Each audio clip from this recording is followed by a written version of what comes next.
We're hearing tonight for the first time from Indiana's new Democratic chairman, and contrary to what many people think, he doesn't believe the party has sunk to a low point after its drubbing last November.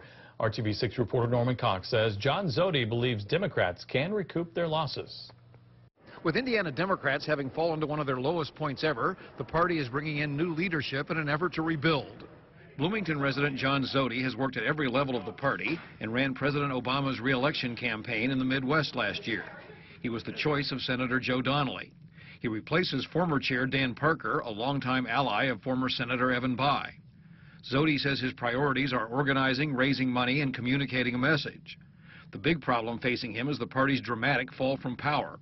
Republicans now hold the governorship in all but one state office, supermajorities in both houses of the legislature, 1 of 2 senators, and 7 of the 9 congressional seats. But he questions that premise. I don't know that we're at a low. How else would you describe it? Well, I mean, we have smaller numbers in the state house, but we've been through, like I said, a redistricting. I think that had a big impact. You know, we had.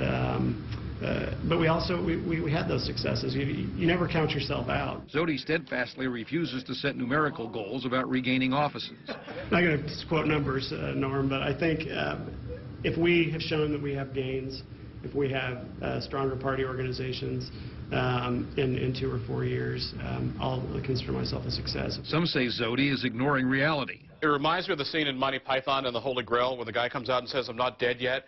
You know, he's like, "No, you can take him," like, "I'm not dead yet." You just keep saying that over and over again. But others say Republican infighting gives Democrats a comeback chance. If you watch, however, the last 3 months they have conducted themselves, they're fighting amongst themselves. They're bringing in the Americans for Prosperity with these silly ads. Zody may not want to set numerical goals or at least acknowledge them publicly, but you can bet other leading Democrats are and will judge him by how well he achieves them. At the State House, I'm Norman Cox, RTV6. Zody has also worked for Governors O'Bannon and Kernan and former Congressman Barron Hill.